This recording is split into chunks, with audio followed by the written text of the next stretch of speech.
Tapi Tuhan akan menunggu orang itu. Kalau dia belum kunjung peka, tidak ngerti-ngerti, Tuhan pasti akan ajari. Lewat mulut seseorang kayak, lewat orang yang lebih pengalaman kayak, pasti ada jalan Tuhan membuat orang itu memahami apa yang sesungguhnya terjadi. That God is speaking to him, bahwa Tuhan sedang berbicara kepadanya. Tuhan itu adalah sumber segala tanda, dan dia kalau bicara sekali nggak mempan, Tuhan tuh nggak begini kok. Oh ya salahmu sendiri, berita nggak bisa kuulangi. Enggak. Hati orang itu kalau tulus dan rendah hati, dan kalau dia punya hidup itu sekalipun nggak sempurna, tapi benar-benar dia niat betul-betul untuk membangun hidupnya, God will wait for you.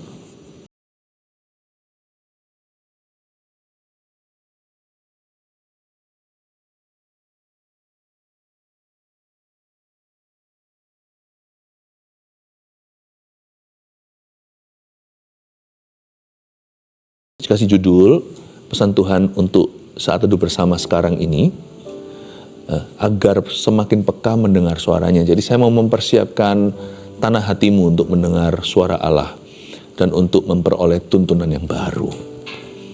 Jadi mari kita sama-sama membuka firman Allah.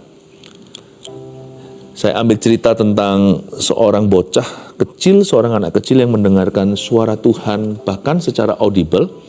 Namanya Samuel, seorang nabi besar, tapi waktu itu dia masih anak kecil.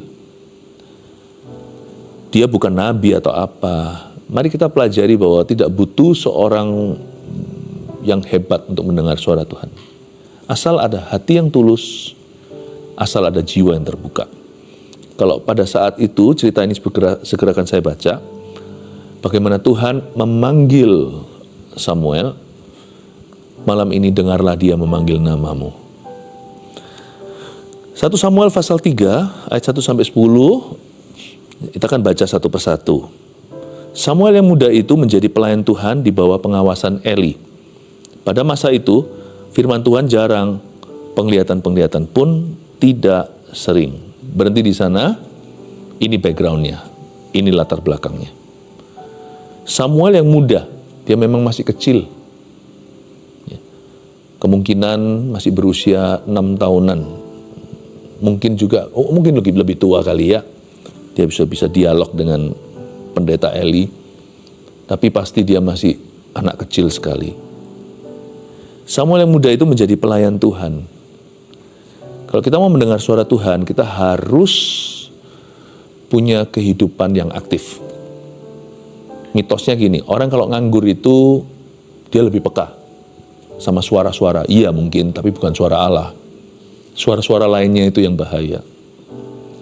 Isi hidupmu dengan perkara yang berguna. Jangan kita bengong nunggu-nunggu kapan Tuhan akan bicara kepadaku.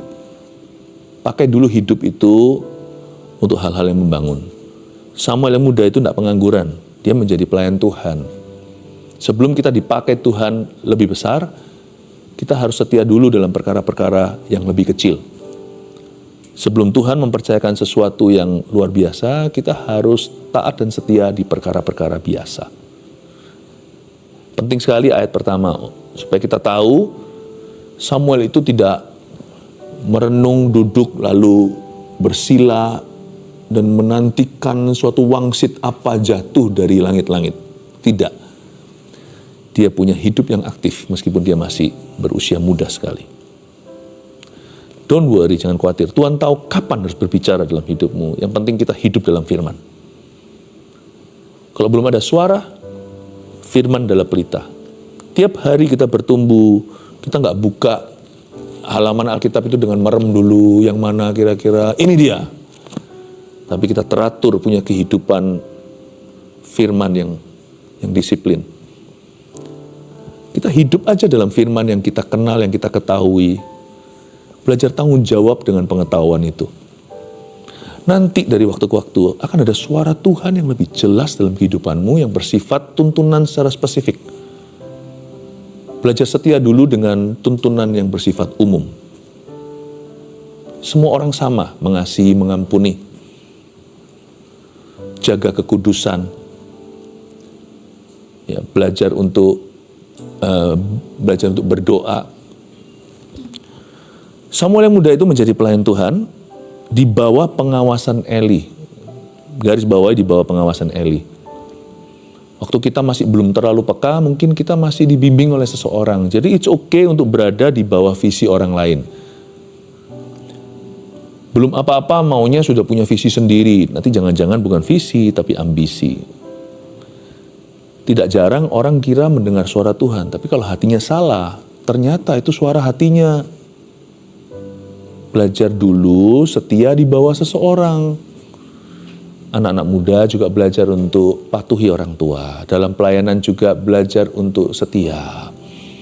Di dalam pekerjaan juga maunya dapat suatu ide berbisnis, tetapi sekarang kita kerjaan masih nggak keruan, masih belum beres-beres. Di bawah pengawasan Eli, Tuhan itu tertib sekali. Dia tahu kapan dia akan memberi suatu suara yang akan mengubah hidupmu. Tapi yang Tuhan cari sekarang adalah buah-buah rohmu. Yang Tuhan cari sekarang adalah buah-buah hidupmu, buah-buah pertobatanmu. Kalau Anda bekerja, buah-buah pekerjaan Anda, buah-buah pelayananmu. Pada masa itu firman Tuhan jarang. Kenapa ya firman Tuhan jarang? Bukannya di zaman Samuel paling tidak sudah ada Torah kan, Kejadian, Keluaran, Imamat, Bilangan, Ulangan. Itu loh yang diturunkan oleh Tuhan lewat Musa. Firman Tuhan selalu ada di bait sucinya. Mungkin bentuknya scroll atau gulungan. Tapi firman Tuhan jarang di sini itu bukan logos atau firman yang tertulis. Bukanlah gulungan itu, tapi firman Tuhan di sini rema. Rema itu artinya apa? Spoken word, firman yang Tuhan ucapkan. Meskipun sudah tertulis, Kejadian sampai Wahyu ini, tapi kita tiap hari kan memperoleh rema-rema khusus untuk hidup kita sendiri. Saya baca Alkitab ya, misalnya berapa pasal, ayat per ayat. Tapi ada ayat tertentu yang hari ini seperti melompat di hatiku. Seperti dari semua firman yang saya baca, firman ini a spoken word, firman ini seolah-olah diucapkan langsung oleh Tuhan. Ini bukan kerasa-kerasaan, tapi ini namanya kepekaan. Kok Tuhan bicara ya dari ayat ini kepada saya? Nanti lain hari atau bulan depan waktu kita baca lagi, ya luar biasa sih firman Allah. Selalu firman itu kudus. Tapi waktu kita baca lagi, udah beda. Lain kali, Tuhan bisa bicara lewat ayat yang lain. Ayat yang lain itu menjadi jawaban. Dan dia melompat di dada kita. Nah itulah firman seperti itu yang jarang. Pada masa itu firman Tuhan jarang. Penglihatan-penglihatan pun tidak sering. Tidak ada visi, liarlah rakyat. Pertanyaannya mengapa? Why? Saya beritahu ya beberapa alasan mengapa firman Tuhan jarang dalam hidup kita. Kenapa penglihatan pun tidak sering misalnya di sekeliling kita. Satu, karena memang hati manusia itu keras. Karena kekerasan hati, Tuhan tidak mau berbicara. Atau kalau Tuhan bicara pun ditolak-tolak. Atau alasan lainnya lagi adalah si Eli adalah pendeta yang tidak berkenan kepada Allah. Dia seorang hamba Tuhan yang berdosa. Makanya itu kalau jadi imamnya, kalau imamnya salah, yang kasihan tuh orang di bawah dia. Kalau Anda seorang kepala keluarga, sungguh-sungguhlah dengan Tuhan. Jikalau Anda kepala divisi di tempat pekerjaan Anda, di bawah Anda ada pegawai-pegawai lainnya yang dipercayakan, takutlah akan Tuhan. Kalau Anda punya otoritas wewenang gitu, orang-orang bawahnya supaya juga diberkati, tidak susah mengikuti Anda. Hati-hatilah dalam segala keputusanmu. Apalagi seorang hamba Tuhan, seorang pendeta, seorang gembala sidang, imam besar seperti Eli. Kalau dia nggak benar, kasihan umat Tuhan. Makanya tidak ada visi zaman itu, tidak ada penglihatan. Ayat 2, pada suatu hari, Eli yang matanya mulai kabur dan tidak dapat melihat dengan baik, sedang berbaring di tempat tidurnya. Jadi pendeta Eli yang berdosa ini, matanya kabur. Jadi memang mata jasmaninya itu udah blur ya. Nggak tahu karena kataraknya lah atau apalah. Dia sudah boleh dikatakan hampir buta. Tapi ternyata mata rohaninya juga begitu. Ya. Mata jasmani memang apa boleh buat, penyakit kan? Tapi mata rohani itu tanggung jawabmu. Mendingan buta jasmani tapi melek rohani, daripada orang yang tidak pakai kacamata. Ya, matanya tidak ada minusnya, tidak ada kelainan, tetapi hatinya degil. Dia sedang berbaring di tempat tidurnya. Padahal belum waktunya loh. Kalau kita lihat ayat 3, lampu rumah Allah belum lagi padam. Belum mati itu lampunya. Dia sudah berbaring di tempat tidurnya di ayat 2. Samuel sih telah tidur dalam bait suci Tuhan, tempat tabut Allah, namanya bocah. Anak kecil kan. Misalnya dia umur 9, ya masih tetap anak, butuh tidur lebih lama. Tapi ini orang tua ini Eli. Tidur lebih sedikit. Kenapa waktu itu kantor belum tutup, dia sudah berbaring? Ini namanya malas. Kepekaan itu tidak perlu nabi kok. Tapi kalau kita mau peka, kita harus niat cari suara Tuhan itu. Kita nggak boleh kendor kerajinan kita nggak boleh malas. Di sini kelihatan kan pendeta Eli, seorang imam besar yang tidak aktif dan tidak efektif. Waktu saya baca gini ya agak sedikit, gimana ya, ini orang ya, udah nggak efektif lagi memimpin, tapi masih terus aja begitu. Kadang-kadang ada orang yang tetap mau berada di posisi tertentu, padahal dia sudah tidak aktif. Justru nanti akan menjadi bottleneck, menjadi sumbatnya bagi orang lain. Orang lain susah maju di bawah orang-orang begitu. Lebih baik lagi adalah sampai masa tua kita tetap berbuah, sampai putih rambut kita tetap digendongnya. Kita harus terus memutuskan tiap hari, aku mau berbuah, aku mau berdampak. Kenapa Tuhan harus berbicara kepadamu? Jikalau kita tidak niat hidup sungguhan untuk Tuhan. Kepekaan itu tidak layak, tidak patut untuk orang-orang yang mau hidup semena-mena. Sebelum Anda lihat orang lain, apakah dia peka atau enggak, coba lihat buahnya. Sebab pohon itu dinilai dari buahnya, bukan dari kepekaannya. Jadi kalau orang mengaku-ngaku dia dengar suara Tuhan, klaim-klaim dia bisa dengar suara audible sekalian, tapi kalau hidup dia nggak tertib.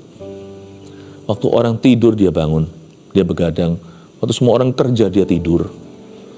Ya, lalu lihat aja dalam hubungannya tidak benar, perkataannya nggak bisa dipegang. Janganlah kau percaya bahwa orang itu peka. Sekalipun dia merasa seperti, oh Tuhan bicara, Tuhan bicara. Tuhan nggak sudi bicara dengan orang yang hidup seenak dirinya, seenaknya saja. Jadi saya mau memberikan kepada Anda, tunjukkan suatu groundwork ya, sebuah fondasi. Tuhan kalau bangun rumah itu, Tuhan selalu pakai gunung batu karang yang teguh. Saya tunjukkan suara Tuhan itu begitu mahalnya, begitu berharganya. Dia nggak akan bicara ke sembarang orang. Bukan berarti orang kalau mendengar suara Tuhan itu, wah dia kaum elit nih, ya ini anak emas. Enggak. Saya tunjukkan ya, hari itu Tuhan tidak sudi bicara kepada seorang yang punya posisi tinggi, yaitu imam besar Israel saat itu, namanya Eli. Tapi Tuhan bicara pada seorang bocah kecil yang tidak ada seorang pun di Israel yang kenal dia. Dan tidak punya pengalaman apa-apa. Tapi karena hatinya available, hatinya terbuka dan humble, dan dia rendah hati pula. Bukan hanya Tuhan sudi bicara. Ketika Samuel dengar suara Allah dan salah sangka aja, Tuhan masih sabar-sabarnya di sana, ngulangi lagi dan lagi sampai berkali-kali Samuel. Hingga Samuel ngeh dan mengerti dan merespon itu. Tuhan bukan hanya sudi berbicara, tapi Tuhan akan menunggu orang itu. Kalau dia belum kunjung peka, tidak ngerti-ngerti, Tuhan pasti akan ajari. Lewat mulut seseorang kayak, lewat orang yang lebih pengalaman kayak, pasti ada jalan Tuhan membuat orang itu memahami apa yang sesungguhnya terjadi. That God is speaking to him, bahwa Tuhan sedang berbicara kepadanya. Tuhan itu adalah sumber segala tanda, dan dia kalau bicara sekali nggak mempan Tuhan tuh nggak begini kok. Oh ya salahmu sendiri, berita nggak bisa kuulangi. Enggak. Hati orang itu kalau tulus dan rendah hati, dan kalau dia punya hidup itu sekalipun nggak sempurna, tapi benar-benar dia dia niat betul-betul untuk membangun hidupnya, God will wait for you. Tapi sekalipun punya posisi tinggi seperti Eli lah, siapalah, Tuhan itu tidak akan menghormati siapa-siapa. Tuhan tidak takut siapa-siapa. So what kalau dia punya posisinya, kalau dia itu punya kedudukannya. So what kalau dia punya nama dan gelarnya, kalau dia punya banyak pengikut, so what? Nah, Tuhan tidak akan bicara, tidak akan bicara lagi. Bayangin hari itu Tuhan itu melewati seorang hamba Tuhan besar untuk bicara kepada seorang anak kecil. Anda harus tahu bahwa suara Tuhan itu bukan tidak diberikan kepada orang yang bisa membelinya, tapi diberikan kepada orang yang rendah hati. If your heart is humble, teachable, hatimu rendah hati, mudah diajar, Tuhan akan bicara kepadamu. Dan kadang-kadang Tuhan akan bicara langsung kepada kita, tidak perlu lewat perantara. Kita lihat sekarang ayat 4 ya, ayat 4, lalu Tuhan memanggil, Samuel, Samuel. Dan ia menjawab, ya Bapa, dengan B huruf kecil. Bapa di sini adalah Bapak Eli. Dia nggak tahu yang bicara sama dia adalah Bapa di dalam sorga. Lalu berlarilah ia kepada Eli serta katanya, ya Bapa, bukankah Bapa memanggil aku? Dalam keluguannya tentu. Tapi Eli berkata, aku tidak memanggil, tidurlah kembali. Lalu pergilah ia tidur. Kalau Samuel lugu, Eli bebal. Harusnya kalau ada suara Tuhan di rumahnya, di rumah yang dia jaga, yaitu rumah Tuhan itu, harusnya dia cukup peka tahu sesuatu yang rohani sedang terjadi. Buat apa dia jadi penjaga? Jikalau tuan rumahnya datang, dia nggak tahu ya kan? Misalnya kalau kita adalah seorang penjaga pintu, lalu tuan rumah kita datang, mobilnya di situ, kita nggak buka-bukain pintu. Atau besok pagi baru tahu, loh ternyata Tuhan sudah ada di rumah. Kapan masuknya? Saya nggak tahu. Mungkin secara jasmani itu mustahil terjadi kan, harus dibuka gerbangnya. Tapi kalau sampai tuannya sudah masuk ke dalam rumah, itu berarti majikannya buka pintu sendiri kali. Satpamnya atau security-nya ketiduran. Besok pagi kan pasti tuannya berkata, aku masuk, kamu nggak tahu. Gimana sih kamu penjaga pintu? Tapi mungkin Anda berkata, tapi ini kan Tuhan nggak kelihatan. Jangan lupa, Tuhan memberi satu equipment atau satu perlengkapan untuk seorang penjaga Israel seperti Eli, seorang imam besar, pasti disertai dengan kepekaan. Pasti, Tuhan tidak akan melakukan sesuatu tanpa terlebih dahulu meneguhkannya melalui para nabi. Itu ada ayatnya. Ini imam besar yang berjaga atas rumah Tuhan. Sekalipun Tuhan tidak kelihatan, tapi kan dia adalah penjaga rohani. Tuhan kan pasti kasih dia antena yang luar biasa. Kok bisa Tuhan itu bicara kepada seorang anak kecil, asistennya dia nggak tahu. Lebih celaka lagi kalau maling masuk, kita nggak tahu. Padahal kita yang menjaga rumah itu, kita adalah keamanannya. Waduh, nggak dipecat sudah bagus. Ini lebih parah lagi seharusnya. Ini majikan sendiri dia nggak tahu. Kalau saya jadi Eli, saya pasti malu. Malah Eli bisa salah paham lagi, dia berkata, aku nggak manggil, tidurlah kembali. Dia memberi nasihat yang salah. Harusnya kalau dia peka, dia berkata, tunggu. I think something's happening, sesuatu terjadi. Kamu jangan tidur ya. Kamu nunggu, dengarkan suaranya memanggil namamu. Atau dia sendiri akan sujud menyembah. Dan berkata, kan dia di bait suci kan? Tuhan, apa yang sedang terjadi? Kau bicara pada bocah anak kecil ini. Will you tell me? Bicara kepadaku Tuhan. Tapi ketara di sini memang Eli sudah tidak punya hubungan yang baik dengan Tuhan. Atau dia sudah jauh hatinya. Nanti ayat-ayat lainnya juga menjelaskan bagaimana kejahatan Eli dan anak-anaknya. Tapi lupakan Eli, mari kita lihat ayat 6. Dan Tuhan memanggil Samuel sekali lagi. Samuel pun bangunlah, lalu pergi mendapatkan Eli serta berkata, ya Bapa, bukankah Bapa memanggil aku? Tapi Eli berkata, aku tidak memanggil anakku, tidurlah kembali. Eli malah memadamkan suara Allah. Udahlah kamu tidur aja. Padahal kedua kali harusnya terlalu jelas sekali. Ini pasti ada sesuatu ini. Kenapa dia dengar suara seseorang memanggil dia? Ayat 7.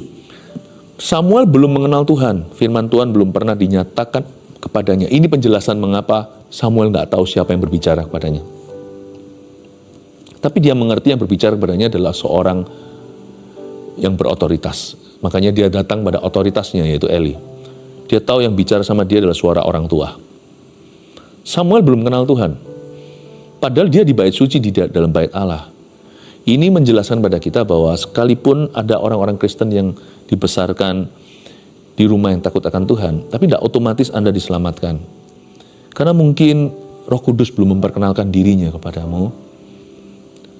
Mungkin juga karena firman Tuhan belum dijabarkan, belum diberitakan secara langsung kepada Anda.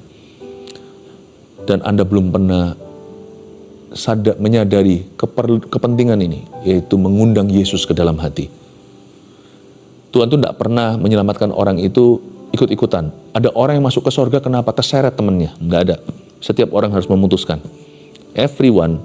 Setiap orang akan diselamatkan secara pribadi oleh Tuhan, sekalipun kita saling mempengaruhi. Samuel adalah tipe yang sudah ada di rumah Allah, sudah ada dalam keluarga yang takut akan Tuhan, tapi firman Tuhan belum pernah dinyatakan padanya. Dia belum pernah kenal Yesus, gitulah ya bahasa perjanjian barunya, secara pribadi. Dia belum pernah mengalami Tuhan. Tapi ayat 8, dan Tuhan memanggil Samuel sekali lagi untuk ketiga kalinya. Coba perhatikan, 3 kali loh udah dipanggil. Ia pun bangunlah, lalu pergi mendapatkan Eli, serta katanya, ya Bapa, bukankah Bapa memanggil aku? Lalu mengertilah Eli bahwa Tuhanlah yang memanggil anak itu, agak sedikit telat mikir. Disinilah kalau orang sudah nggak peka itu biasanya di ronde 3 baru dia sadar. Untung-untungnya Tuhan masih bicara. Kalau nggak gitu kan kasihan Samuel. Orang yang ada di bawahnya. Jadi apa? Jadi salah penasihat. Ini kalau dia seorang direktur, dia akan mengarahkan orang lain ke jalan yang salah. Untungnya Tuhan menunggu dan Tuhan itu sabar. Lalu mengertilah Eli bahwa Tuhanlah yang memanggil anak itu.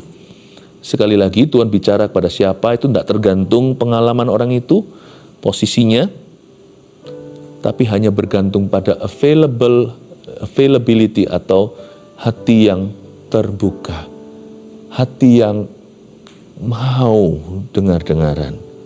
Jadi jangan khawatir kalau Anda rasa Anda nggak bisa dengar suara Allah. Pertanyaannya bisa nggak bisa, bukan bisa atau nggak bisa. Pertanyaannya mau atau nggak mau. Rindu atau nggak rindu? Rindu, Pastor Philip. Mau, ya sudah, titik, bukan koma. You will hear His voice. Apalagi di akhir tahun seperti ini. Percayalah, suara Tuhan pasti akan terdengar. Meskipun suara Tuhan kadang-kadang tidak seperti yang kita kira. Suara, kalau itu suara jasmani, kuping, telinga, satu-satunya alat pendengaran di tubuh kita. Suara Allah itu pribadinya. Yang mendengar suara Kristus itu bukan hanya kuping, telinga, meskipun kita tidak mendengar apa-apa. Bisa lewat pengalaman hidup kita, lewat sebuah visual, sesuatu terjadi dan lalu Tuhan sadarkan.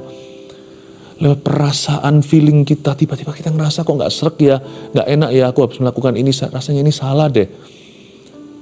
Atau tiba-tiba rasa terbeban, rasanya aku mau tolong orang itu. Kok disuruh telepon ya rasanya orang itu. Kalau suruh bunuh, udahlah. Itu mentah-mentah bisa ditolak, ada firmannya soalnya jangan membunuh. Tapi kalau suara itu tidak menyuruh kita berdosa, melanggar firman Allah, nggak tahu apakah betul ya, belajar dari pengalaman, bahkan belajar dari kesalahan, it's okay, karena salahnya nggak mungkin fatal kalau kita kenal firman Tuhan. Tapi salahnya lebih salah belajar. Atau bisa jadi tiba-tiba ada konfirmasi, kita tuh lagi sedih, jalan gitu, kok bisa melihat ada tulisan ayat gitu di dinding seseorang. Itu seperti melompat. Tapi yang pasti ya, semua firman Tuhan itu pasti, semua suara Tuhan tidak akan melanggar firman-Nya sendiri. Karena firman fondasi. Apapun yang Tuhan katakan dia dalam hidupmu sekarang, misalnya, aku ke sekolah A atau ke sekolah B kan gak ada ayatnya. Aku ke universitas mana, di kota mana, aku ambil jurusan apa. Tapi nanti tuntunan Tuhan itu bisa terjadi lewat nasihat Papa Mama, atau waktu Anda survei, tiba-tiba hati itu condong kemana. Ketika Anda lagi begini-begini, tiba-tiba kok bisa aja ya ada orang dari universitas itu yang ajak Anda. Oh gitu ya, oh gitu, saya kerja di situ, saya mungkin bisa arahkan. Ada aja serba kebetulan. Suara Tuhan itu gak seperti yang kita kira. Suara Tuhan itu the total experience. Karena Tuhan itu besar, dia lebih gede daripada kuping kita. untuk menangkap sinyalnya tidak bisa hanya satu panca indera. Kelima-limanya bahkan lebih daripada itu. Allah itu roh. Dan tidak akan dia membiarkan kita salah jalan karena kita belajar peka. Hari itu Tuhan memanggil Samuel sekali lagi untuk ketiga kalinya. Jadi sebenarnya disinilah banyak orang kurang detail dengan firman. Ada orang yang mengira Samuel dipanggil Tuhan berapa kali dalam pengalaman? 3 kali? Kan 4. Tuhan sudah melampaui peraturan ini oleh 2-3 saksi. Tuhan sudah sampai ke 4 kali. Kalau sampai Samuel belum ngerti-ngerti, Tuhan pasti bicara ke 5, 6, 7 kali sampai 10 kali. So don't worry, Tuhan itu tahu bagaimana menunggu orang yang masih belajar. Jangan merasa aku nggak bisa. Pertanyaannya mau nggak? Rindu nggak? Lalu mengertilah Eli bahwa Tuhan yang memanggil dia. Sebab itu berkatalah Eli kepada Samuel ayat 9. Ya, sebelum Tuhan akan bicara keempat kali dan kali ini Samuel mendengar suaranya. Sebab itu berkatalah Eli kepada Samuel, coba perhatikan nasihat Eli meskipun dia bukanlah pendeta yang benar, tetapi Tuhan bisa memakai keledai bicara sama Bileam, Tuhan bisa pakai siapa saja untuk mengarahkan, apalagi di samping Samuel sudah nggak ada orang lain kecuali Eli, jadi Tuhan memakai Eli sekali lagi demi Samuel, bukan karena dia berkenan kepada hambanya. Ya, lebih baik kalau Tuhan pakai kita itu karena dia berkenan sama kita ya. Pergilah tidur katanya. Nomor 1 ya, nanti saya akan jelaskan dari sini poin-poin yang Anda bisa tuliskan. Lalu habis itu, dan apabila ia memanggil engkau, garis bawahi kata apabila.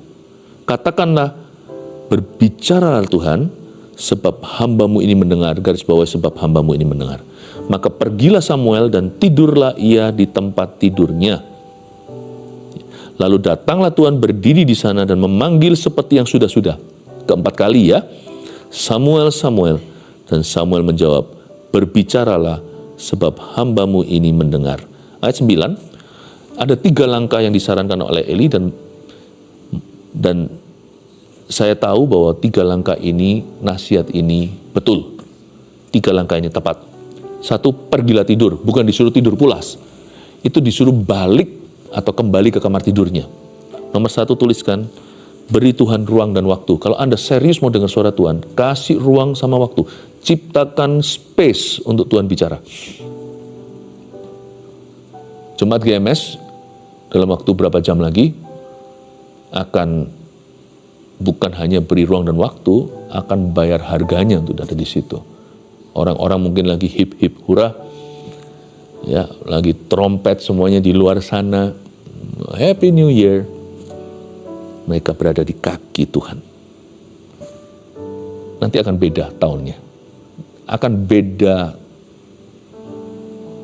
perjalanan hidupnya. Orang yang mencari Tuhan dan yang tidak. Kalau kita mencari Tuhan itu yang untung bukan Tuhan tapi kita. Tuhan tidak diuntungkan. Tuhan tetap adalah Tuhan. Tapi orang yang mencari Tuhan menemukan pelita harapan. Beri waktu Tuhan, ruang dan waktu. Karena itu Eli sampaikan, pergilah tidur. Tutup pintu di belakangmu. Lalu ada tulisan di sana, dan apabila ia memanggil engkau. Ada kata apabila ini jangan asumsi dulu. Nomor 2, jangan asumsi apa-apa dulu. Kalau Tuhan bicara itu gigimu harus netral. Zaman dulu orang kalau nyetir itu belum matic ya. Belum mobil otomatis, masih manual. Saya bisa loh. Dulu waktu saya pertama kali belajar pakai mobil manual gigi 1, gigi 2. Kalau kita nggak ke gigi mana-mana, netral ya netral. Kalau kita datang ke Tuhan itu seperti selembar kertas kosong dan putih.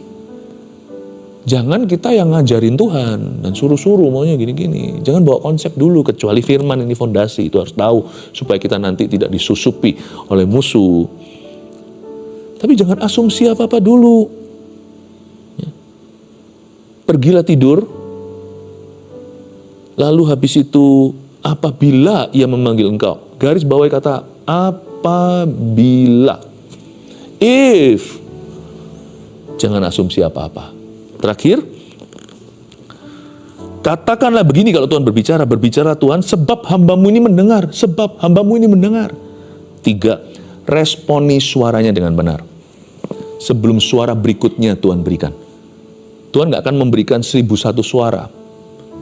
tapi satu suara dulu, satu persatu. Dan kalau kita meresponi dengan benar, kita akan semakin peka. Tapi kalau Tuhan bicara nggak diresponi, dan kita mengeraskan hati, lain kali makin redup tuh suara, dan makin kencang kedagingan kita. Lama-lama Roh Kudus pun akan diam. Itu yang disebut dengan dosa mendukakan Roh Allah. Salah satu jenis dosa mendukakan Roh Allah adalah orang yang suka terus-menerus mengeraskan hatinya di hari ketika Tuhan berbicara secara khusus kepadanya. Makanya kalau Tuhan bilang sama kita hari ini, mengampuni contohnya, kita keraskan. Lain kali kita rasa bahwa benci itu oke. Dan kita pun sudah bisa punya berbagai macam alasan untuk membenarkan. Dan Tuhan punya suara semakin redup, suara kita yang semakin jadi kebenaran. When God speaks to you, do not harden your hearts. Waktu Tuhan bicara kepadamu, jangan keraskan hatimu seperti bangsa Israel di padang gurun itu. Ternyata suara itu, kalau kita lihat ayat terakhir 10, lalu datanglah Tuhan berdiri di sana dan memanggil. Suara itu ternyata adalah seorang pribadi. The voice was a person. Makanya tadi saya katakan, gak bisa kita tangkap pribadi ini hanya dengan satu panca indera. Hanya satu indera maksudnya dari 5. Ternyata suara tersebut adalah Yesus di perjanjian lama. Berbicaralah, kata Samuel, sebab hambamu ini mendengar dan Tuhan sungguhan bicara. Dan kalau Tuhan bicara ke dalam hidupmu hari ini, di akhir tahun ini, saya tahu hidupmu tidak akan pernah sama lagi. One word from God can change your life. Satu kata dari Tuhan bisa mengubahkan kehidupanmu. 3 poin tadi Anda simpan di hati. Kalau kita mau lebih peka mendengar suaranya, beri Tuhan ruang dan waktu. Lalu jangan asumsi apa-apa dulu. Terakhir, responi selalu suaranya dengan benar. Maka suara itu akan bertambah-tambah. Dan pekahmu pun akan bertambah. Tuhan mengasihimu. May God speak directly to you. Biar Tuhan bicara secara langsung kepada anak-anaknya. Limpah atas setiap kami dalam nama Yesus. Haleluya. Come on. Amin.